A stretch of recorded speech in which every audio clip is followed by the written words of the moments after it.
32 years, Beatriz Almeida scrubbed floors in a church that treated her like a stain that would never wash away.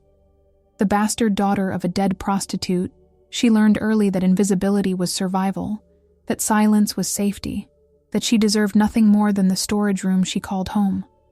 But the night a voice whispered in her ear, telling her she was wasting her life on her knees for people who despised her, everything changed. Because that voice belonged to something ancient, something hunted, something that saw her when the rest of the world looked through her like she was glass. Azazel had been running for 1,200 years.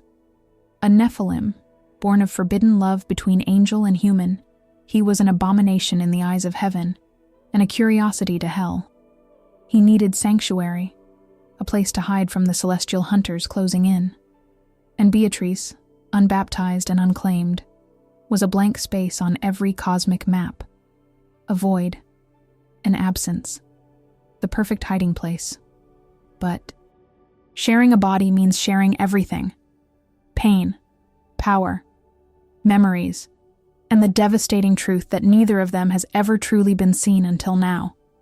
When the angel Raziel gives them 3 days before he burns everything to the ground, Beatrice has to make an impossible choice. Give up the first person who ever made her feel like she mattered, or become something the universe has no name for. Because love isn't always salvation. Sometimes it's transformation. Sometimes it's the kind of choice that breaks you into something new. And sometimes, being despised your whole life means you have absolutely nothing left to lose. The first time Beatriz Almeida realized she was losing her mind, she was scrubbing dried wax off the stone floor of St. Teresa's church at 2 a.m, and someone who wasn't there whispered in her ear, "You're wasting your life on your knees for people who spit on you." Her hands froze. The brush clattered against the floor, the sound echoing through the empty nave like a gunshot. She whipped her head around. Nothing. Just rows of wooden pews stretching into shadow, the dim sanctuary light flickering near the altar, and the smell of incense gone stale. She pressed her palms against her temples. This was the 3rd time this week. The voices were getting clearer, louder, more insistent. "I'm not crazy," she whispered to the empty church.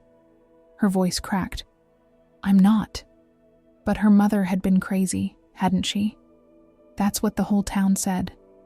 A prostitute and a junkie who'd somehow stumbled into this very church 32 years ago, screaming about angels and demons, and bled out on these same stones, giving birth to a daughter nobody wanted. Beatrice had grown up hearing the story in twisted whispers behind her back. How the nuns had found her mother's body cold, the baby still attached by the cord, crying in a pool of blood that the sisters swore never fully washed away. How they'd kept the child out of Christian charity but never bothered with a baptism. How Father Domingo said the girl carried her mother's curse like a stain. She'd been cleaning this church for 23 years, living in a storage room barely bigger than a confessional, eating leftovers from parish events, wearing donated clothes that smelled like other people's lives. And still, every Sunday, the congregation avoided her pew like she carried plague. The voice came again, closer this time, and she felt it more than heard it, like someone speaking, directly into her skull. "They despise you because they sense what you are. A void. An absence. You don't belong to their God." Beatrice's breath came faster. Her heart hammered against her ribs so hard it hurt.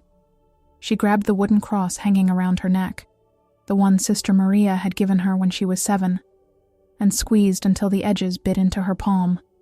"Get out of my head," she hissed through clenched teeth.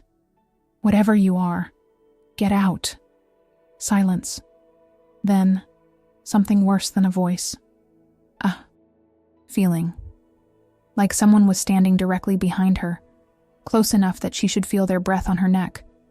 But when she spun around, the church was still empty. Except it wasn't. Was it? Because now she could see something in her peripheral vision. Not quite shadow, not quite light. A shape that her eyes refused to focus on, like trying to look directly at the sun. It moved when she moved, stayed when she stayed. and she realized with cold, creeping horror that it had been there for days, maybe weeks. How long had she been losing time? She'd find herself in different parts of the church with no memory of walking there. She'd wake up exhausted, like she'd been running marathons in her sleep. Last Tuesday, she'd discovered bruises on her arms shaped like fingerprints, but she lived alone. Nobody touched her. Nobody ever touched her. "Please," she whispered, and hated how her voice broke. "Please, I can't be crazy. I can't end up like her."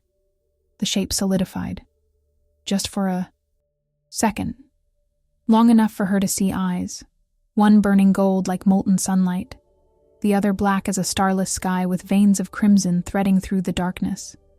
Long enough to understand that whatever was looking at her had been alive for so long that human concepts like mercy or compassion had eroded into dust. "You're not crazy, Beatrice." The voice was male, ancient, and so tired it made her chest ache. "You're just unlocked." She stumbled backward, hit the pew, and her legs gave out. She collapsed onto the wooden seat, crosses and saints staring down at her from stained glass windows. Judging. Always. Judging. "What do you want from me?" Her voice came out small, broken. The voice of the little girl who'd learned early that crying only made the sisters annoyed. The presence moved closer.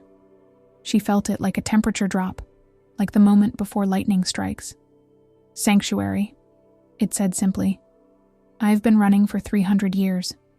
I need somewhere they can't find me.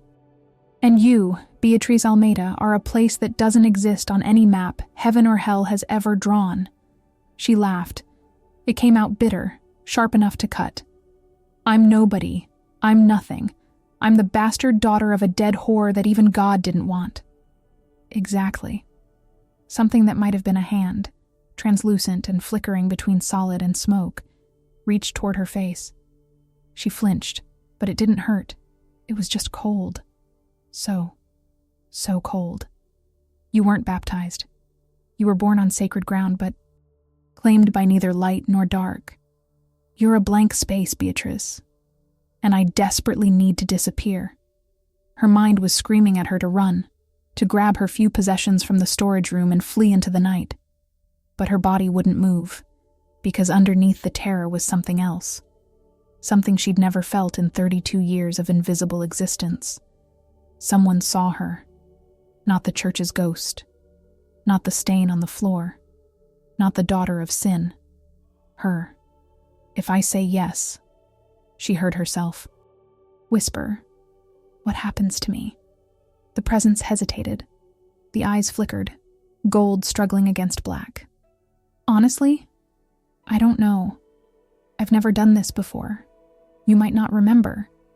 You might remember everything. You might feel me in your head like a second voice, or you might just feel like yourself with strange dreams. And if I say no..." Another pause. Longer this time. "Then angels will burn this church to the ground in 3 days looking for me. And everyone inside will die screaming. Including you. They don't negotiate with Nephilim, Beatrice. They exterminate." Her laugh was broken glass. "So I don't actually have a choice. Everyone has a choice. I'm just giving you an honest picture of both options." Beatrice closed her eyes. Thought about 32 years of being invisible. Of scrubbing floors for people who treated her like dirt on their shoes. Of sleeping in a storage room. Of knowing that when she died, probably alone, probably unremarkably, the church would bury her. In the back corner of the cemetery where they put the suicides and the unnamed, and nobody would visit. What did she have to lose? "How long?" she asked. 3 weeks, maybe 4, just until the hunt passes. She opened her eyes. The shape was clearer now, almost human-shaped, tall and broad-shouldered, with those impossible dual eyes watching her with something that looked almost like hope. "You'll leave after?" she demanded. "You'll get out of my head and leave me alone?" "I swear it." She didn't believe him, but she was so tired of being alone. "Okay," Beatrice whispered. "Okay." The presence moved faster than sight. One moment it was separate, the next it was everywhere, flooding into her like ice water in her veins. She gasped, tried to scream, but her voice was gone. Her vision went white, then black, then both at once. And in that moment between existing and not existing, she heard him clearly for the first time, not as a voice in her head but as a consciousness pressed against hers, ancient and exhausted and saturated in grief so old, it had calcified into numbness. "I'm sorry," he whispered, and he sounded like he meant it. "I'm so sorry." Then Beatrice Almeida's world went dark, and when she opened her eyes again, 3 seconds or 3 hours later, she was still on the floor of St. Teresa's church, the stone cold against her cheek, and absolutely nothing felt the same. Beatrice woke up starving, not normal hungry, not the familiar gnaw of skipping dinner to save food for the parish breakfast. This was different, primal, like every cell in her body was screaming for sustenance after years of fasting. She stumbled from the storage room at dawn, her legs shaky, and nearly collided with Sister Maria in the hallway. The elderly nun took one look at her and stepped back, crossing herself. "Child, you look terrible. Are you ill?" Beatrice opened her mouth to answer, but the words that came out weren't hers. Just tired. "I'll be fine." Her voice, her mouth. But she hadn't decided to speak. Sister Maria frowned, unconvinced, but nodded and hurried past. Beatrice stood frozen in the hallway, her heart hammering. Inside her chest, underneath her own frantic pulse, she felt something else. Another heartbeat. Slower. Ancient. Calm. "What did you just do?" she whispered. The voice in her head was immediate, casual, like they were old friends. "Answered for you. You looked panicked. I helped. Don't." Her hands clenched into fists. "Don't use my mouth." Without permission. A pause. Then quieter. "You're right. I apologize. I haven't had to share space in a very long time. I forgot about boundaries." Beatrice made it to the small kitchen where the nuns prepared meals for parish events. She pulled out bread, cheese, leftover chicken from yesterday's funeral reception. She ate standing at the counter, shoving food into her mouth so fast she barely tasted it. 5 minutes later, she'd consumed enough for 3 people and still wanted more. "That's me," the voice said, apologetic. "I haven't eaten in 6 months. Your body is translating my hunger. Sorry." She gripped the counter, breathing hard. "How long have you been inside me?" 7 hours, 42 minutes. It feels like days. Time moves differently when you're sharing headspace. You'll adjust." Beatrice looked down at her hands. They looked the same. Calloused from scrubbing, a scar on her thumb from broken glass last year. But when she focused, really focused, she could see something underneath her skin. Not quite light, not quite shadow. A flicker of something that pulsed in rhythm with that second heartbeat. "What are you doing to me?" Her voice cracked. "Existing. That's all. I'm not changing you, Beatrice. I'm just here." "What's your name?" She didn't know why it mattered, but it did. If something was living inside her skull, she needed to call it something other than it or the voice. Silence. Long enough that she thought he wouldn't answer.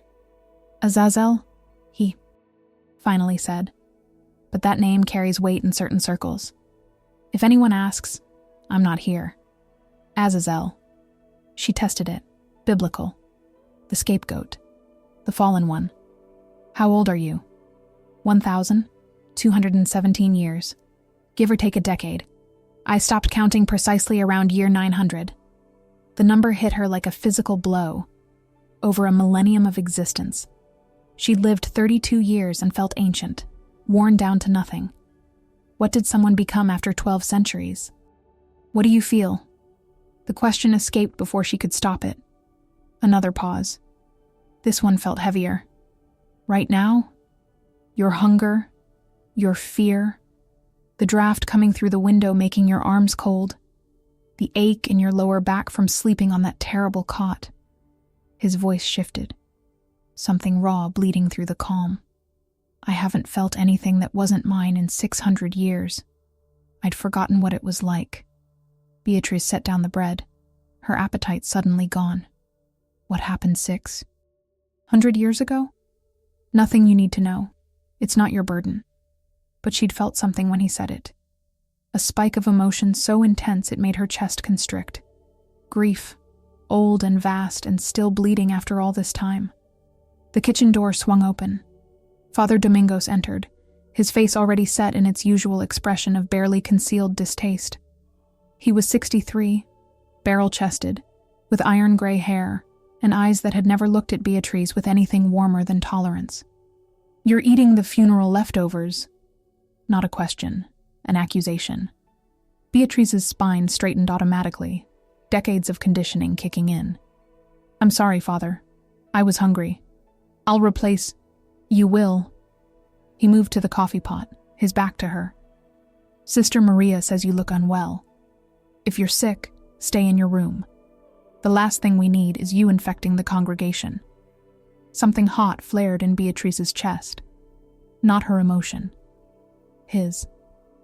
"Of course, Father," she heard herself say. Voice. Flat. "I wouldn't want to contaminate anyone with my presence." Father Domingos turned, eyes narrowing. "Your tone, girl." The heat intensified. She felt Azazel pressing against the inside of her skull, his attention fixed on the priest with an intensity that made her skin prickle. "Careful," the voice whispered, cold as winter. "I can feel what you feel. And right now, I want to break every bone in his self-righteous body." Beatrice's breath caught. The violence in his tone was matter-of-fact, stating intent rather than making threats. And underneath it, she felt his power coiled tight, restrained but present, like standing next to a caged tiger and suddenly remembering it had teeth. "I apologize, Father," she forced out, swallowing the anger that wasn't entirely hers. "I'll go clean the nave." She left before he could respond, her legs carrying her faster than usual.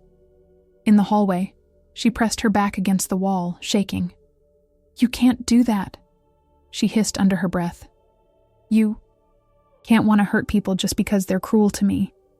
That's my life. That's normal. Normal." Azazel's laugh was bitter ash. "You're 32 years old, Beatrice. You've lived in a storage room for 23 years, surviving on scraps and charity, and that man treats you like garbage under his shoe. That's not normal. That's abuse. He gave me a place to live. He exploited a child. You were 9 years old when they put you to work cleaning this church. 9. And he's been grinding you down ever since, making you believe you deserve it." Beatrice's hands trembled. Nobody had ever said it out loud before. The truth she'd buried so deep she'd almost convinced herself it wasn't true. "Why do you care?" Her voice came out small. "You don't even know me." The silence stretched. When he spoke again, his voice was quieter, almost gentle. "Because I'm inside your head, Beatrice. I feel what you feel. And right now, I feel 32 years of swallowed anger, buried hurt, and self-hatred so deep you don't even recognize it as abuse anymore. It's drowning you. And I've drowned before. I know what it feels like." She slid down the wall, sitting on the cold floor, hugging her knees to her chest. Tears burned behind her eyes, but she refused to let them fall. Crying accomplished nothing. She'd learned that at age 5. "How long until they come?" she whispered. "The angels. The ones hunting you. 2 days. Maybe 3. Raziel is thorough. He'll search every church within 200 miles before he thinks to look here. Why here? Why me? Because you're the only blank space I could find. And because I'm tired, Beatrice. So tired of running." She felt it then, through the connection between them. His exhaustion. Not physical. Something deeper. The weariness of existing too long, seeing too much, losing everything that mattered until even the will to keep going had eroded into hollow routine. "What happens when they find you?" she asked. They kill me. Or try. 2. I've survived 12 hunts over the centuries. But Raziel is different, older, stronger. If he finds me... Azazel stopped. If he finds me, he won't just kill me. He'll purify this entire church. Everyone inside will burn. Beatrice's blood went cold. The nuns, the priest, everyone. Everyone. Angels don't do collateral damage by accident, Beatrice. They do it as policy. Can't leave witnesses. Can't risk contamination. She thought about Sister Maria, who'd been kind in her own distant way. About the children who came for Sunday school. About the young couple planning their wedding for next month. Then we run, she said. We? You're in my head. Where you go, I go. So we run. They didn't run. Beatrice packed a single bag that night, moving quietly through her storage room while the church slept around her. 3 changes of clothes. Her mother's silver bracelet that the nuns had saved. The wooden cross Sister Maria had given her, even though she wasn't sure she believed anymore. $240 she'd saved from cleaning jobs in town, hidden in a sock at the back of her drawer. Everything she owned fit in a backpack meant for children. This is it? Azazel's voice held something she couldn't quite identify. Sadness, maybe. Or recognition. I don't need much. She zipped the bag closed. Never have. Beatrice. He said her name carefully, like testing the weight of it. When we leave, you can't come back. You understand that, right? They'll question everyone. Who was here? If you return, they'll know you were involved with me. She looked around the tiny room. Concrete walls. A cot with a thin mattress. A single window too small to climb through. She'd spent 23 years in this space, and the only mark she'd left was a water stain on the ceiling from a leak 2 winters ago. There's nothing here to come back to. She felt his emotion ripple through their connection. Surprise, followed by something warmer that made her chest tight. They left at 3 a.m, slipping out through the side door that led to the cemetery. Beatrice had oiled the hinges months ago, and it opened silently. The night air was cold, sharp with the promise of winter. Above them, stars scattered across the sky like broken glass. She'd made it halfway across the cemetery when Azazel spoke, his voice tense. Stop. Beatrice froze between 2 weathered headstones. What? Someone's here. Close. I can feel them. Her heart kicked into overdrive. Angels? No. Something else. Human, but aware. A sensitive, maybe. Or a hunter. Where? Behind you, near the mausoleum. Don't turn around. Don't run. Just keep walking. Slowly.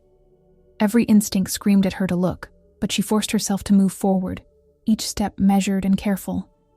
The bag felt heavier on her back. The bracelet around her wrist suddenly seemed too loud, the silver links clicking together with each movement. They're following, Azazel said quietly, matching your pace. Staying in. The shadows. Beatrice's hands trembled. What do I do? Let me out. What? I need to show myself. Just partially. Enough to scare them off. You said using your powers would alert the angels. It will. But if we don't deal with this human first, we won't live long enough for the angels to matter. The footsteps behind them grew closer. Beatrice could hear breathing now, ragged and eager. Whoever it was, they weren't hiding anymore. Okay, she whispered. Do it. The change was immediate. Heat flooded her body, starting from her chest and radiating outward. Her vision sharpened, the darkness peeling back until she could see every detail of the cemetery in crystal clarity. The temperature dropped 10 degrees in as many seconds, her breath misting in the air. When she turned around, the man behind her stumbled backward, his face draining of color. She recognized him. Marcus Silva, a day laborer from town who came to church occasionally, always sitting in the back, always watching. Her with an intensity that made her skin crawl. He was holding something in his right hand, something that glinted in the starlight. A knife. "What were you planning to do with that, Marcus?" Her voice came out wrong. Layered. Her words underneath. But Azazel's timbre woven through, making it resonate like a chord struck on broken strings. Marcus took another step back, raising the knife with a shaking hand. "Stay away from me, demon." Demon. Azazel laughed through her mouth, the sound cold and sharp. "You have no idea what demons actually are, little man, and I am so much worse." Beatrice felt him gathering power, pulling it from somewhere deep inside their shared space. Her veins lit up beneath her skin, visible through her clothes, half blazing gold and half bleeding crimson shadow. The air around them began to shimmer, reality bending at the edges like heat waves off summer asphalt. "Wait," she thought desperately. "Don't kill him. He was going to kill you, or worse. I know. But if you kill him, they'll know for certain you're here. Please, just scare him." She felt Azazel's hesitation, his instincts warring with her plea. Then, reluctantly, he pulled back just enough. The light in her veins dimmed slightly, but the temperature stayed glacial. "Run," they said together, her voice and his merging completely. "Run, and if you speak of this to anyone, I will find you. I will know. And next time, I won't show mercy for her sake." Marcus dropped the knife. It clattered against a headstone, the sound obscenely loud in the silence. Then he ran, crashing through the cemetery like a wounded animal, his panicked breathing fading into the distance. The moment he disappeared from sight, Beatrice's legs gave out. She collapsed between two graves, gasping for air. The power drained from her body, leaving her hollow and shaking. "I'm sorry." Azazel's voice was raw. "I'm sorry. I forgot how it feels for a human body. I pushed too hard. It's fine." She pressed her forehead against the cold grass. "Is he gone?" "Yes, but we need to move. Now." That display was like setting off a flare. Every celestial and infernal within 50 miles just felt it. Beatrice forced herself to stand, her legs unsteady. How long until they get here? Hours. Maybe less if Raziel was close. She felt him scanning their surroundings, his ancient senses stretching out through her awareness. "There's a bus station 2 miles east. We can catch the first morning route out of town." "Where are we going?" "Anywhere but here." They walked in silence through the dark streets. Beatrice had lived in this town her entire life, but she'd never walked through it at night. It looked different in the darkness. Smaller, meaner. Every shadow seemed to hide judgment, every window a watching eye. What was he going to do to me? The question slipped out before she could stop it. "Marcus, what did you see in his head?" Azazel was quiet for a long moment. When he spoke, his voice was gentle, almost protective. "Nothing you need to carry. Trust me on this, Beatrice. Some knowledge doesn't make you stronger. It just makes you hurt." She understood what he wasn't saying. That whatever Marcus had planned was bad enough that a being who'd existed for over a millennium thought it was too dark to share. "Thank you," she whispered, "for stopping him." "You stopped him. I just provided the special effects." They reached the bus station as dawn broke, painting the sky in shades of pink and gold. The station was empty, except for an elderly clerk behind scratched plexiglass, half asleep with a coffee cup going cold beside him. Beatrice bought a ticket to the capital city with her saved money, 4 hours away, far enough to buy time. She sat on a plastic chair bolted to the floor, her bag clutched in her lap, watching the sky lighten. "Do you feel them yet?" she asked quietly. "The angels." "Yes. They just arrived at the church. 3 of them. Raziel and 2 seraphim." His voice tightened. "They're questioning Father Domingos." Beatrice's chest constricted. Despite everything, despite the years of casual cruelty, she didn't want him to die. Will they hurt him? Depends on what he tells them. A pause. "He just mentioned you. That you left in the night. that you'd been acting strange. They'll come after me. Yes. The bus pulled up, brakes hissing, exhaust clouding the cold morning air. The door opened with a mechanical wheeze. Beatrice stood, slinging her bag over her shoulder.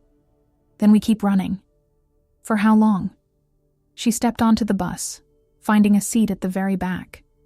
Through the window, she could see the town she'd never really been part of growing smaller behind them. Until we figure out how to fight back, she said. And for the first time since Azazel had entered her body, she felt him smile. The capital city swallowed them whole. Beatrice had never seen so many people in one place. The bus station spat them out into a chaos of noise and movement that made her head spin. Street vendors shouting, car horns blaring, the smell of exhaust and street food, and too many bodies pressed too close together. She stood frozen on the sidewalk, clutching her bag, overwhelmed. Breathe, Azazel said quietly. You're safe here. Cities are good for hiding. Too many souls, too much noise. It drowns out individual signatures. Where do we go? Away from churches, away from holy ground. We need somewhere neutral. Forgotten. They walked for the hours. Beatrice's feet ached in her worn sneakers, blisters forming on her heels, but she didn't complain. Azazel guided her through his senses, pulling her away from certain streets where he felt celestial presence, steering her toward the forgotten corners where the city had turned its back. They ended up in a neighborhood that looked like it was slowly being reclaimed by entropy. Abandoned buildings with broken windows, graffiti covering every available surface, a liquor store with bars on the windows and a pawn shop that looked like it laundered more than money. There. Azazel directed her attention to a narrow building squeezed between two larger structures. A faded sign read, "Rooms by Week." Half the letters were burned out. The lobby smelled like cigarettes and mildew. The man behind the desk was watching a soccer game on a television held together with duct tape. He didn't look up when Beatrice approached. "Need a room," she said. $80 a week. Cash only. No refunds. She counted out the bills with shaking hands. He slid a key across the counter without ever looking at her face. Room 204 was barely bigger than her storage room at the church. A bed with questionable stains, a bathroom with rust-stained fixtures, a window that looked out onto a brick wall 3 feet away. But it had a lock on the door, and nobody here knew her name. Beatrice dropped her bag and sat on the edge of the bed. The adrenaline that had been carrying her finally crashed. Her whole body started shaking, tremors she couldn't control. "Hey." Azazel's voice was soft. "You're okay. You made it. You're safe." "For how long?" Her voice cracked. "Hours. Days. They're going to find us eventually." "Maybe. But not today.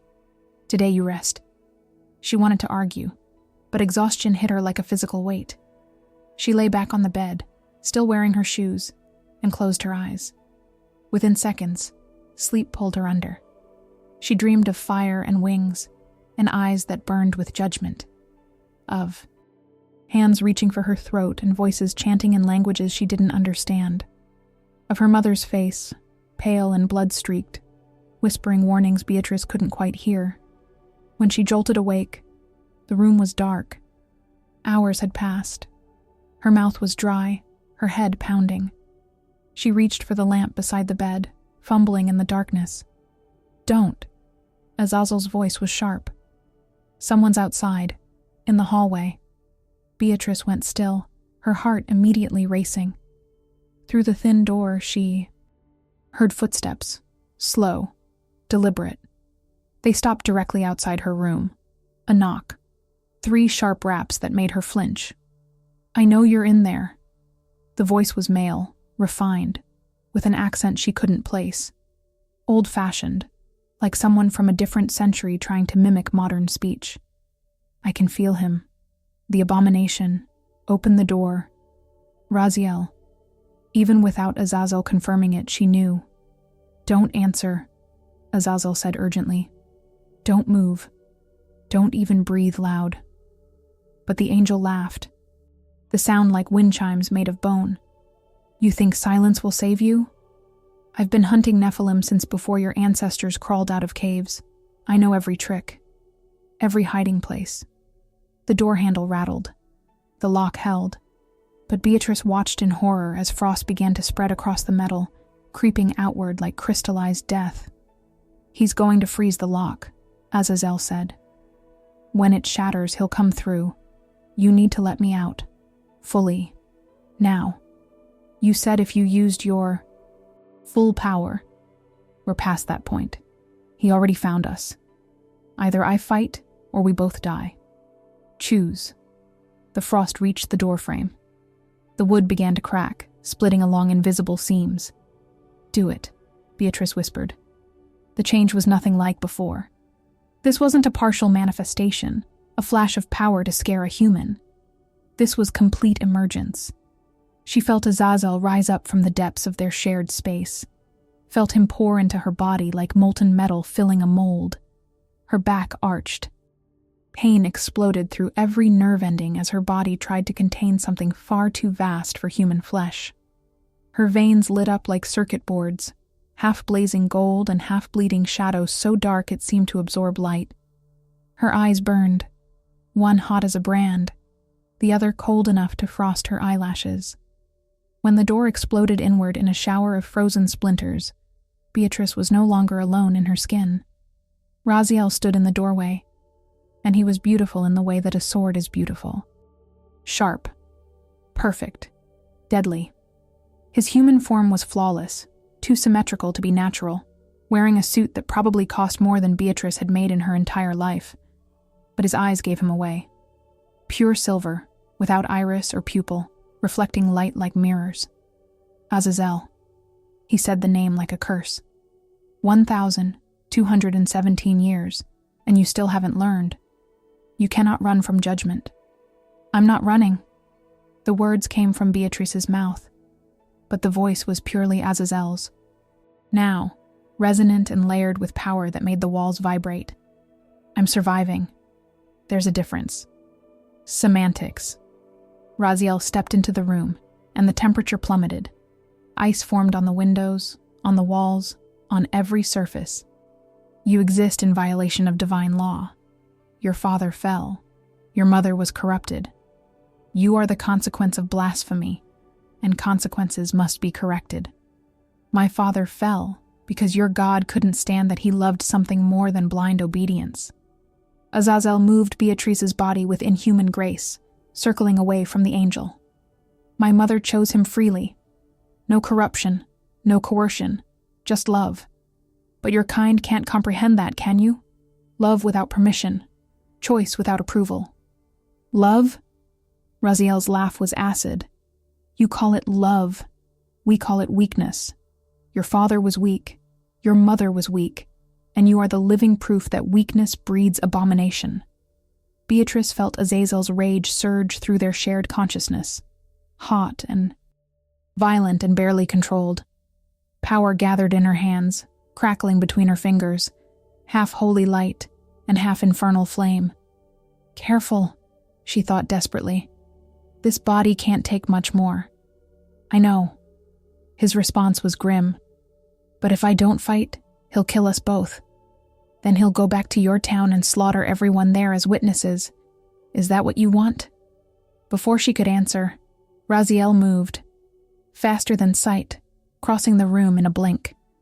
His hand closed around her throat, lifting her off the ground. His palm was ice, burning cold, freezing the skin it touched. I could kill the girl, he said conversationally. Snap her neck. Force you out into the open where I can finish this properly. Do it. Azazel's voice was ragged but defiant. Kill her, but I'll drag you down with me. I'll pour every ounce of my essence into her dying body and detonate it like a bomb. This entire building will collapse. 57 people live here, Raziel. 57 innocent souls. Their blood will be on your hands. The angel's grip tightened. Beatrice's vision started to gray at the edges, oxygen cut off. But she felt Azazel preparing to make good on his threat. Power building, compressing, ready to explode. You're bluffing, Raziel said, but there was uncertainty in his voice now. Am I? Azazel laughed, the sound half mad. I've lived 12 centuries, brother. I'm so tired of running, of hiding, of existing in the margins of a world that despises what I am. If this is how it ends, I'll take you with me, gladly. Seconds stretched. The room hummed with building energy, reality starting to crack at the edges. Beatrice could feel the detonation point approaching, the moment when Azazel would let go and burn everything to ash. Then Raziel released her. She collapsed, gasping, her throat bruised and aching. The angel stepped back, his silver eyes calculating. This isn't over, he said quietly. I'll give you 3 days. Run, hide, make peace with whatever God you think might listen. Then I'm coming back, and next time, I won't hesitate. He vanished. Not walked out. Vanished. One moment present, the next gone, leaving only frost patterns on the walls. Azazel withdrew slowly, sinking back into the depths of their shared consciousness. And when he was gone, Beatrice discovered what it meant to be a container for something divine and damned. She vomited into the bathroom sink until nothing came up but bile. Her hands shook so violently she could barely grip the faucet. In the mirror, her reflection looked wrong. Her eyes were still hers, brown and human, but underneath she could see the after-image of dual flames, gold and crimson, flickering like dying embers. I'm sorry. Azazel's voice was distant now, muted, like he was speaking from the bottom of a well. Full manifestation through a human body, the damage is significant. You'll heal, but it takes time. How much time? She could barely recognize her own voice. Raw, destroyed. Her throat felt like she'd swallowed broken glass. Days, maybe a week. I can accelerate it, but that means staying close to the surface. Sharing more of your sensory input. It might feel invasive. Beatrice slid down to the bathroom floor, pressing her back against the cold tile. Everything hurt. Muscles she didn't know she had were screaming. Her bones ached like they'd been filled with lead. Why did he leave? She rasped. Raziel, he could have killed us. Because I meant it, about detonating. And he knows me well enough to believe it. Azazel paused. We were friends once, millennia ago, before the fall. He taught me how to fly, how to manipulate celestial energy, how to exist as a warrior of heaven. What happened? I chose love over duty. He chose duty over everything, and now we're enemies who remember being brothers. Beatrice closed her eyes, fighting nausea. 3 days. He gave us 3 days. A courtesy, or maybe a test, to see if I'll run again or finally face what's coming. Can you beat him if it comes to a real fight? The silence stretched so long she thought he wouldn't answer. When he finally spoke, his voice was heavy with truths he didn't want to admit. No, Raziel is older, stronger, and still connected to celestial power. I'm cut off, corrupted. Fighting him at full strength would be like you trying to fight a hurricane with your bare hands. I'd lose, and you'd die in the process. Something inside Beatrice cracked. Not from fear, but from exhaustion. From the weight of 32 years of being stepped on. And now this. The cosmic machinery ready to crush her for the crime of existing in the wrong place at the wrong time. I'm so tired, she whispered. I'm tired of being afraid, of running, of being the person things happen to. Beatrice, no. Listen. She opened her eyes, staring at the water-stained ceiling. My whole life, I've been reacting, surviving, accepting whatever scraps people threw me because I didn't think I deserved more. But you, and know what? I'm done. If I'm going to die in 3 days, I want those 3 days to mean something. She felt his attention sharpen, focusing completely on her. What are you saying? I'm saying teach me. You've been inside my head for days now. You know how I think, how I move. You said I'm a blank space, right? Unclaimed territory, so claim it. Not forever, not as possession, but as partnership. Teach me how to fight, how to use whatever this connection is between us. If we're going down, we go down swinging. You don't know what you're asking. Training a human body to channel Nephilim power, it breaks things. Bones, organs, sanity. Most humans can't survive it. Most humans had something to lose. Beatrice pushed herself to her feet, gripping the sink for balance. I have nothing. No family, no home, no future. You're literally the first person in 32 years who's seen me as anything other than garbage. So yeah, break me. Because this version of me, the one who scrubs floors and takes abuse, I'm already broken. At least make me into something useful. The silence was different now. Charged. She felt Azazel considering, weighing options, and underneath it all, something that felt almost like hope. You're serious, he said finally. Completely. Then we start now. No rest, no recovery. We have 72 hours to turn you into a weapon, and I'm not gentle with my students. Good. She met her own eyes in the mirror, and this time she didn't flinch from the dual law. Flame beneath. Neither is life. They started with meditation. Azazel guided her to sit cross-legged on the bed, to close her eyes and focus inward. At first, all she felt was pain. The throb of her bruised throat, the ache in her muscles, the pounding headache behind her eyes. Deeper, Azazel instructed, past the physical, down to where I am. You need to be able to find me consciously, not just when I push myself forward. Beatrice breathed slowly, sinking into herself, past the pain, past the fear, down into the darkness behind her thoughts. And there, coiled like a sleeping dragon made of light and shadow, she found him. Good. His voice resonated through their shared space. Now touch me, not physically, consciously. Reach out with your mind and make contact. She extended her awareness, tentative, like reaching out in the dark. When she made contact, the connection blazed into life. Suddenly she could feel him completely. Not just his voice or his presence, but his essence. 1,200 years of memory and pain and loss and stubborn, defiant survival. And he could feel her. Every scar, every hurt, every moment of swallowed anger and buried dreams. I see you, she whispered. I see you, he answered. When she opened her eyes, the room looked different, sharper, colors more vivid. She could see energy patterns in the air, the residual frost from Raziel's visit still clinging to reality like an infection. Can you stand? Azazel asked. She tested her legs. They held. Barely. Good. Because we're going out. You need to learn to move with me inside you. To let me guide your body without fighting my instincts. Where are we going? Somewhere we can make noise without attracting attention. I know a place. He guided her through the city at midnight, through streets that smelled like rain and garbage and desperation. She walked differently now, with his consciousness threaded through hers. Her steps were surer. Her awareness expanded. She could sense.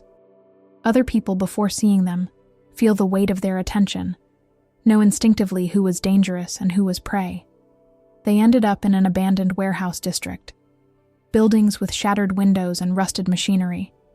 The skeleton of industry left to rot. Here, Azazel said, this is perfect. Now. Hit me. What? You heard me. Make a fist, throw a punch. I'm going to teach you how to fight with power you don't understand yet. Beatrice made a fist, her form clumsy and unpracticed. She'd never hit anyone in her life. Terrible. Azazel's critique was immediate. Thumb outside or you'll break it. Weight on your back foot. Rotate from the hip. Again. She tried again. And again. Each punch slightly better than the last as he corrected her form, flowing through their connection to adjust her stance, her balance, her breathing. "Now," he said after an hour of drilling basics, "I'm going to channel a fraction of power through you. Just a whisper. Let it flow into your strike." She threw the punch. Golden light flickered around her knuckles. The air rippled. When her fist connected with the concrete pillar she'd been using as a target, it cracked. Not much, just a hairline fracture. But concrete shouldn't crack from a human punch. Beatrice stared at her hand, at the pillar, at the impossible thing she'd just done. "Again," Azazel commanded. "And this time, mean it. Channel everything you've ever swallowed. Every insult, every dismissal, every moment someone made you. Feel worthless. Put it in your fist and let it burn." She did. This time, when she struck, the pillar shattered. By the second day, Beatrice had stopped being entirely human. She felt it in small ways first. The way her senses had sharpened to predatory acuteness. How she could hear conversations 3 floors below her hotel room. How the smell of blood from a cut finger 2 rooms over made her teeth ache with hunger that wasn't quite hers. "It's temporary," Azazel assured her, though his voice carried doubt. "When I leave your body, you'll return to normal. Mostly." Mostly. She was doing push-ups in the cramped hotel room, her 100th set, muscles that should have given out hours ago still burning with borrowed strength. There might be residual effects, enhanced awareness, occasional flashes of insight. Nothing that would mark you as supernatural, but enough that you'll never be quite ordinary again. Beatrice dropped to the floor, breathing hard. Sweat soaked through her shirt. In mine. 2 days. Azazel had pushed her body past every limit she thought she had. She'd learned to channel power through her strikes, to move with inhuman speed, to sense celestial and infernal presences before they manifested physically. She'd also learned what it cost. Her nose had bled for 3 hours yesterday. This morning she'd coughed up blood. The veins in her arms sometimes glowed without her conscious control, pulsing with that dual flame. Her reflection showed someone gaunt, fevered, burning from the inside out. "You're destroying me," she said, not quite an accusation. Yes. He didn't lie to her anymore. That was something, at least. A human body wasn't meant to contain what I am. Every hour I stay, every time we use power together, it damages you. If this goes on too long, I'll die. She finished for him. How long do I have? If we keep training at this intensity, a week, maybe 2. If I withdraw completely, stop using power, you might recover. Might. Beatrice sat up, pulling her knees to her chest. Outside the window, the city sprawled in afternoon sunlight, oblivious to the war brewing in its margins. Somewhere out there, Raziel was waiting, watching, counting down the hours until his 3-day mercy expired. "Tell me about your mother," she said suddenly. "Your human parent. What was she like?" Azazel went quiet. She felt his resistance, the walls he'd built around that memory. But slowly, reluctantly, he opened them. Sarah. Her name was Sarah. His voice softened with remembrance and pain. She was a weaver in a village that doesn't exist anymore. Time wore it away like everything else. She had dark hair that fell to her waist, and hands that could create beauty from thread and patience. "How did you meet?" "I was assigned to guard her village.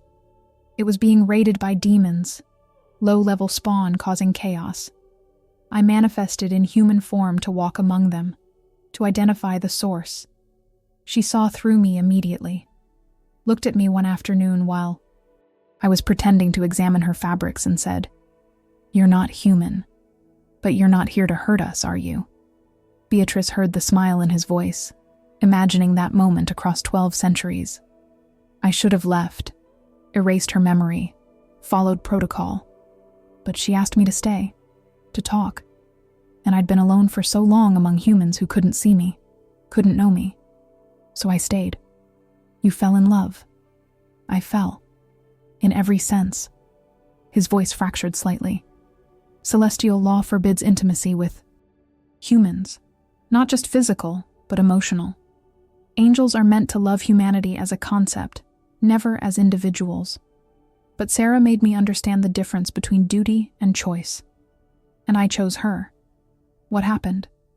Heaven found out. My father, the angel Samyaza, was imprisoned. I was hunted. Sarah was pregnant. She died giving birth to me. And I've spent 1,200 years running from the consequences of my parents' love. Beatrice felt tears on her cheeks, though she wasn't sure if they were hers or his. The grief was so old it had calcified, but underneath, still raw and bleeding. "I'm sorry," she whispered. "Don't be." They had 3 years together before it ended. 3 years of happiness stolen from the edges of eternity. My father never regretted it. Even imprisoned, even tortured, he told me once that those 3 years were worth millennia of punishment. Do you believe him? I didn't used to. But now, Azazel's attention focused entirely on her. Now I think I'm starting to understand. The moment hung between them, charged with meaning neither quite wanted to examine. Then Beatrice's phone buzzed. She'd bought a cheap prepaid cell yesterday just in case. Now she stared at the unknown number on the screen. "Don't answer," Azazel warned. But something made her swipe to accept. She lifted the phone to her ear, said nothing. "Hello, Beatrice." Raziel's voice was cold and precise. "Day 2, 24 hours remaining. I trust you're making the most of your borrowed time." Her hand tightened on the phone. "How did you get this number?" "I'm an angel, child. Finding one human in one city is laughably simple." A pause. "I've been watching you.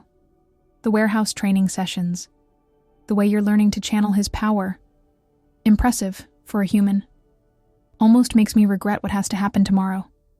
Why are you calling?" "To offer you a choice. One chance to save yourself." His tone shifted, becoming almost gentle. "Give him to me. Force Azazel out of your body. Let him manifest physically, and walk away. I'll let you live. You can return to your little church, your little life. This doesn't have to be your war." Beatrice felt Azazel tense inside their shared consciousness, felt him preparing to argue. But she spoke first. "No." "No?" Raziel sounded genuinely surprised. "You'd die for an abomination you've known for 2 days? A creature that's destroying your body from the inside? That's not loyalty, child. That's stupidity." "Maybe." She stood, walking to the window, looking out at the city. "But he's the first person who's ever seen me. Really seen me. Not the bastard. Not the charity case. Not the invisible girl who scrubs floors. Me. So yeah, I'll die for that. Because living the way I was before, that wasn't life. That was just existing. And I'm done existing." The silence on the line stretched. When Raziel spoke again, his voice had hardened. "Then you'll die tomorrow. Both of you. And I won't make it quick." The call ended. Beatrice lowered the phone, her hand steady. Inside her mind, Azazel's presence blazed with emotions too complex to name. Pride, fear, gratitude, guilt. "You shouldn't have done that," he said quietly. "You should have taken the deal. Would you have let me, if I'd tried to force you out?" "No. I'd have fought you. Probably destroyed us both in the process. Then it wasn't really a choice, was it?" She turned from the window. "We're in this together now, for better or worse. So stop trying to protect me by pushing me away and finish teaching me how to fight. Beatrice, even with training, even with my power, we can't beat Raziel. The best we can hope for is to hurt him enough that he thinks twice about pursuing other Nephilim. Then that's what we do."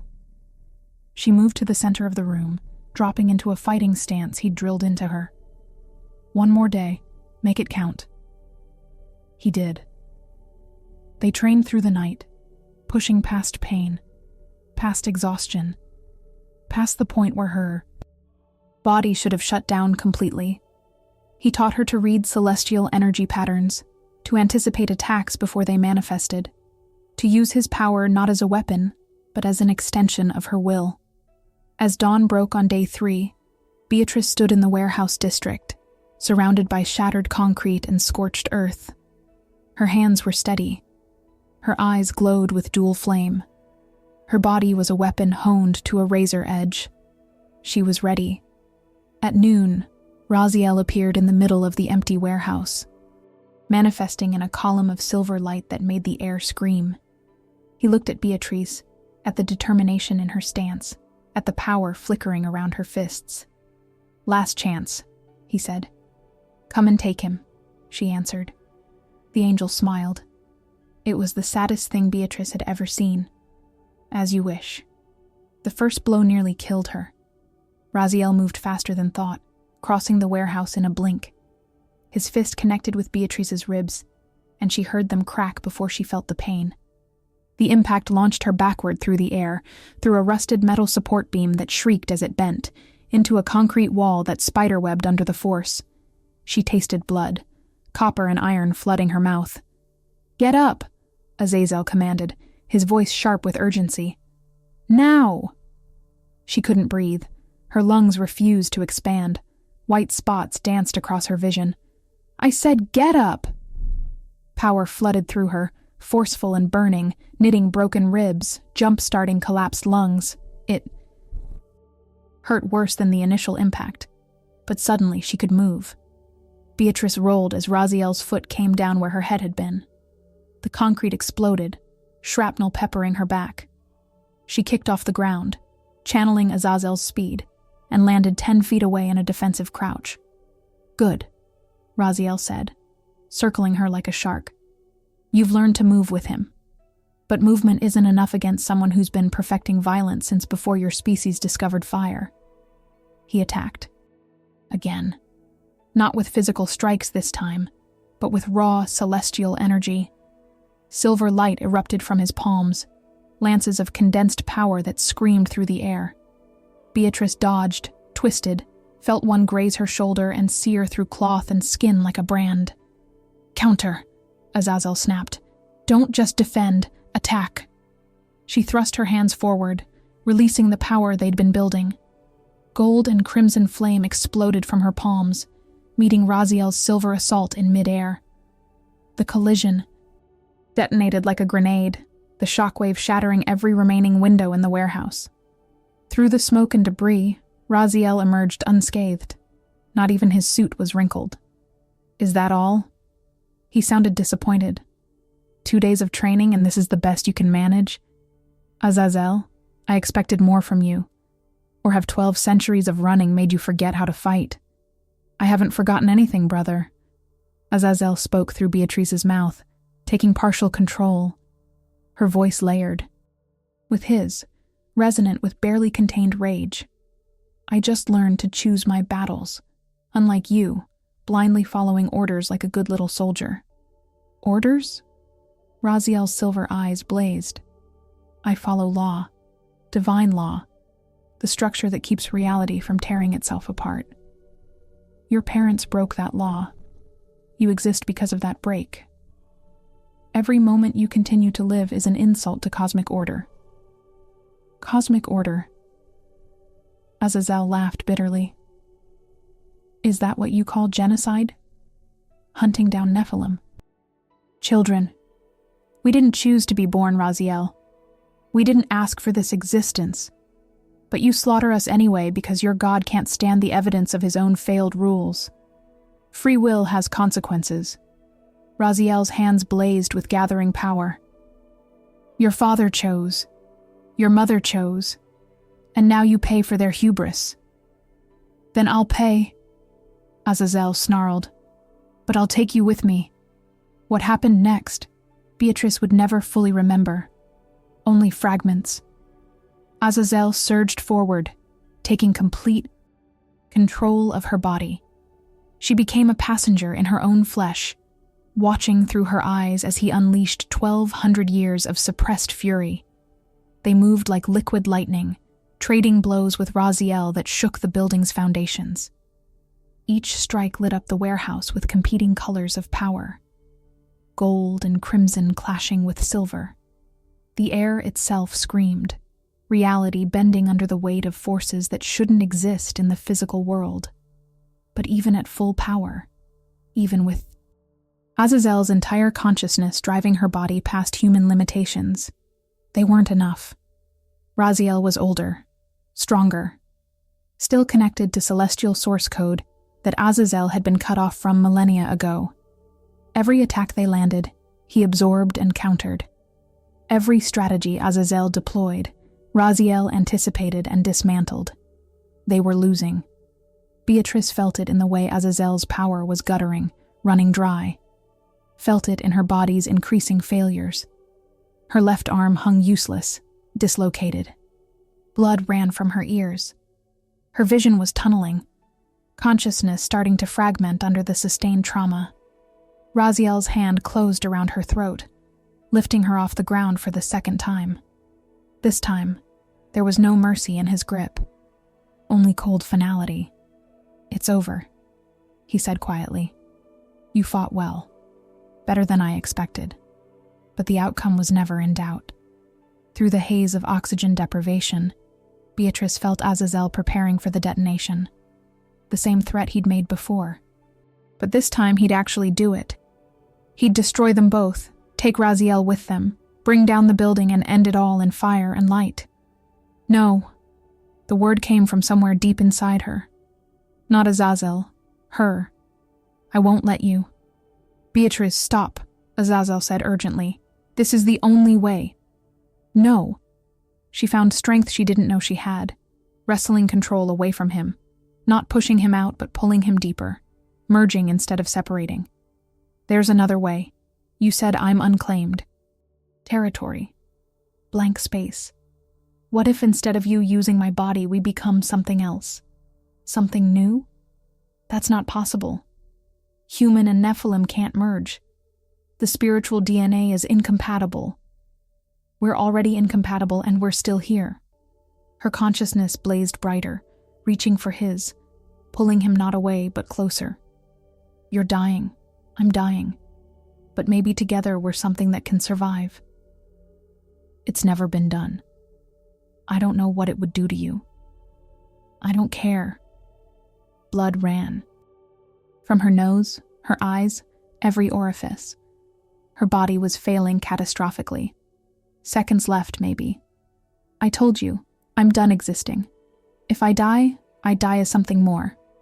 Raziel's grip tightened, seconds from crushing her windpipe. "What are you doing? Azazel, what is she?" But it was too late. Beatrice stopped trying to contain Azazel, and instead opened every barrier between them. Let him pour into every cell, every atom.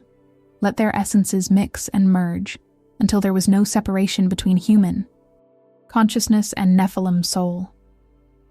The pain was transcendent, like being unmade and remade at the molecular level. She felt herself dissolving, fragmenting, her humanity burning away in Azazel's divine infernal fire. And then, in the space between one heartbeat and the next, they became something else entirely. Light exploded from Beatrice's body. Not gold or crimson or silver, but something that existed between colors, spectrumless and impossible. The force of it sent Raziel flying backward, his hand torn from her throat, his perfect form actually showing damage for the first time. Beatrice, no longer just Beatrice, fell to the ground. But when she stood again, she moved with a grace that was neither fully human nor fully Nephilim. Her eyes glowed with 3 colors now, brown threaded with gold and crimson. Her body still bled, still broke, but the essence animating it was transformed. She looked at Raziel, and when she spoke, her voice was perfectly balanced between 2 souls that had learned to harmonize instead of war. "You wanted to correct the consequences of love," she said. "Here I am. The consequence. Not abomination. Not error. Evolution." Raziel stared at her, and for the first time in their fight, she saw uncertainty cross his perfect face. "What are you?" he whispered. She smiled. It was sad and fierce and wholly new. Something you can't kill. Something heaven and hell have no laws for. I'm the space between, Raziel. And I'm done running. The transformation wasn't complete, and both Beatrice and Azazel knew it wouldn't last. Already, she could feel the strain. Her human body, trying to contain two consciousness, merged into something unprecedented, every cell vibrating at a frequency that defied natural law. Minutes, maybe hours, before the structure collapsed entirely. But right now, in this moment, she was more than she'd ever been.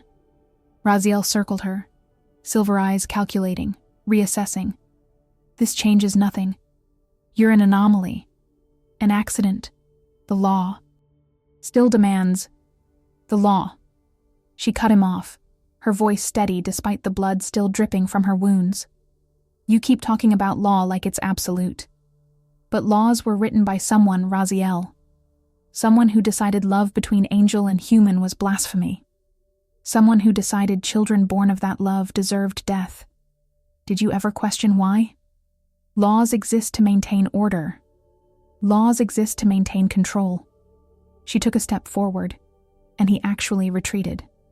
You've spent millennia enforcing rules without understanding their purpose, hunting Nephilim because heaven commanded it, never asking if the command was just. Justice isn't mine to determine. I am an instrument. You're a person. Beatrice's voice, her human compassion, bleeding through, with thoughts, feelings, choice. You taught Azazel how to fly. You were friends, brothers. You chose duty over love, and it's been eating at you ever since. Raziel's composure cracked, just for a second, but she saw it. The weight of millennia crushing down on perfect shoulders. You know nothing about my choices. I know you hesitated. Azazel's consciousness spoke now, their merged voice shifting tones like a chord. 3 days ago, in that hotel room, you could have killed us immediately. You gave us time, warned us. That's not protocol, Raziel. That's mercy. That's you still being the angel who taught me to fly, not just heaven's executioner. The warehouse fell silent except for the creak of damaged structure, the whisper of wind through shattered windows. Raziel stood frozen, his perfect form trembling almost imperceptibly. If I let you live, he said finally, voice strained, others will come. I'm not the only hunter, and next time they won't hesitate. They won't show mercy. Then we'll run. Beatrice felt her strength fading, the transformation burning through her life force like flash paper. We'll hide. We'll survive. Just like Azazel has for 1,200 years. No. Azazel's determination flooded through their shared consciousness. No more running. Beatrice deserves better than that, than constantly looking over her shoulder, than living as prey. Then what? Raziel demanded. You think this merger makes you invincible? You're burning out right now. I can see it. Your human body can't sustain this. In an hour, maybe less, you'll fragment. And when you do, you'll both die. Painfully. Is that what you want? No. Their voice was quiet now. But there's a third option, isn't there? Raziel went very still. Don't. You know the ritual. The one forbidden since the first fall. The cleaving. It's been outlawed for 5,000 years. For good reason. The cost is my humanity. Beatrice felt Azazel trying to pull back, to protect her from what she was suggesting. But she pushed forward. If I give up being human, if I accept transformation into something else, Nephilim law says I'm no longer under heaven's jurisdiction. I become what Azazel is. Exiled. But free. Beatrice, no. Azazel's voice was anguished inside their merged consciousness. You don't understand what you're offering. Your humanity isn't just your body. It's your soul, your ability to die, to change, to grow old. You'd be giving up everything that makes you mortal. I'd be giving up a life I never wanted for one I choose. She turned their shared gaze to Raziel. The cleaving requires a witness, An angel to verify the transformation is voluntary. You could do it. You could set us both free. Raziel closed his eyes, and for the first time, he looked tired. Ancient and tired in a way that transcended physical age. If I do this, I'm violating direct orders. Heaven will consider me compromised. I'll be recalled, questioned, possibly punished. Yes, Beatrice agreed. You'll suffer consequences for showing mercy, for choosing compassion over law, just like Azazel's parents did. The silence stretched. Beatrice felt her transformation destabilizing, her human cells beginning to tear themselves apart. Minutes left. Maybe less. Please, she whispered, and the word came from both of them. Please, brother. Raziel opened his eyes. They were still silver, still perfect, but something in them had softened. The cleaving requires a sacrifice, something of equal value to what's being transformed. Your humanity has weight, Beatrice, cosmic significance. You can't just discard it. Then I'll pay. Azazel's voice was certain. Take half my essence. Split me. Make me half what I was. She gets half, I keep half. We both survive, but diminished. You'd be nearly mortal, Raziel said. Vulnerable, capable of final death. Good.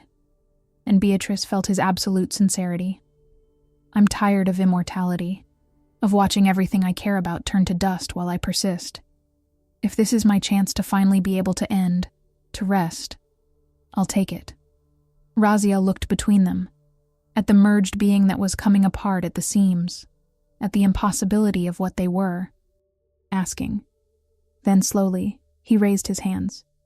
This is witnessed, he said formally, his voice carrying the weight of cosmic law. One human, choosing transformation. One Nephilim, offering cleaving. Before heaven and the void, I testify this is done in free will and full understanding of consequence. Silver light erupted from his palms, wrapping around Beatrice's body. She felt Azazel's essence being pulled, divided, half flowing into her human cells and rewriting them at the fundamental level. It should have hurt, should have been agony. Instead, it felt like coming home. Her body shifted, not dramatically. No wings, no glowing eyes, no obvious marks. But inside, everything changed. Her human limitations burning away, replaced by something that existed between mortality and eternity. Still capable of feeling hunger, cold, pain, but enhanced, lasting, free. And Azazel, she felt him changing too. His vast consciousness compressing, becoming denser, more focused, trading infinite endurance for the possibility of finally resting.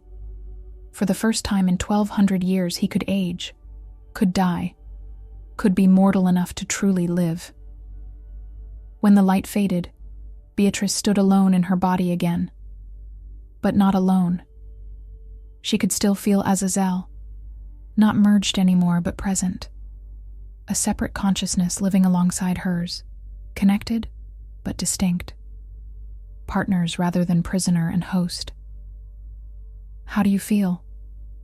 His voice in her mind was quieter now, gentler, different.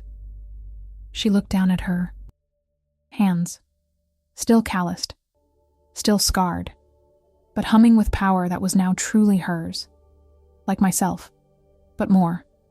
Raziel lowered his hands, looking exhausted. It's done. The transformation is complete and witnessed. By law, you're both beyond heaven's jurisdiction now. Exiled, outcast, but free. Thank you, Beatrice said softly. He met her eyes, and something like a smile ghosted across his perfect face. Don't thank me. I just committed treason. I'll be recalled within the hour, likely. Imprisoned, possibly unmade, but he paused. Maybe that's acceptable. Maybe some laws are worth breaking. He started to fade, silver light dimming. But before he vanished completely, he looked at Azazel. I'm sorry, he said, for hunting you, for the 1,200 years. for not questioning sooner.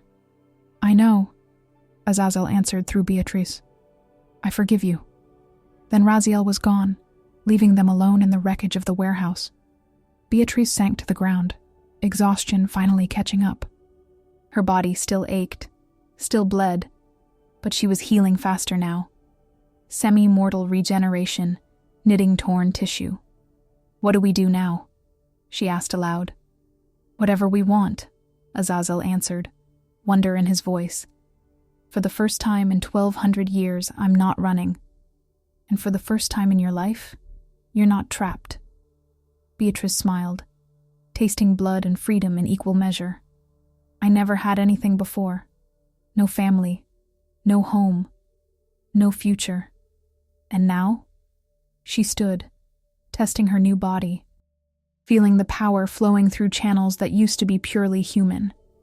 Now I have a partner, a purpose, and a whole world that doesn't know we exist. What kind of purpose? She thought about 32 years of being invisible, of being despised, of watching others suffer the same casual cruelty that had defined her life. There are others like me out there, humans that no one sees, that everyone ignores. And there are Nephilim like you, hunted for the crime of existing. Maybe we find them. Maybe we help them. Maybe we become what we needed when we were alone. Azazel's presence warmed with something that felt like hope.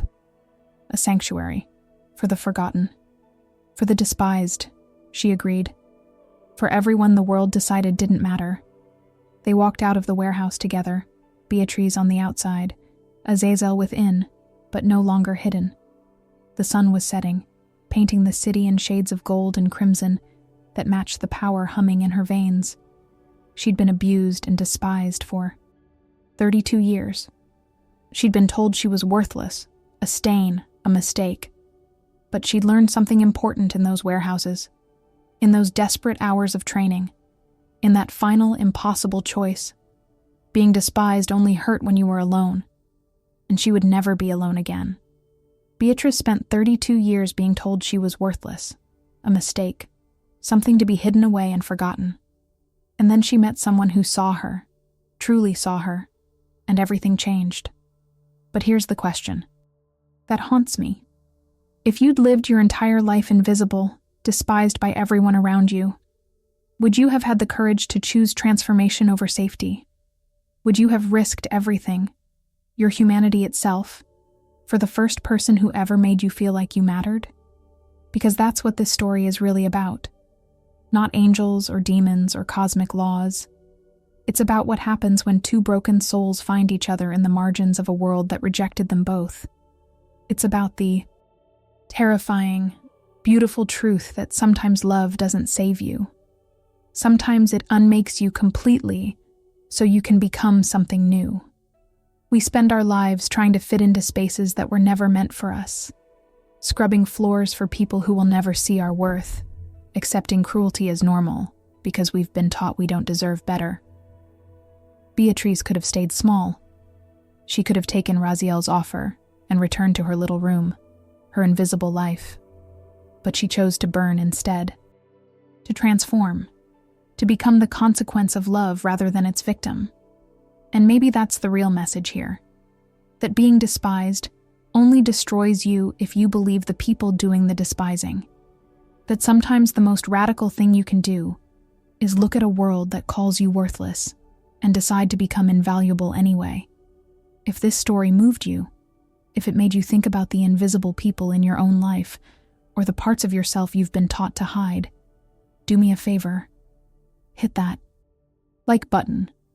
Share this with someone who needs to hear that their existence matters. Subscribe so you never miss another story about the forgotten, the despised, the ones who refuse to stay in the margins. Because every time you engage, you're telling me that these stories, these voices, these impossible choices matter. And maybe, just maybe, you're reminding yourself that you matter too.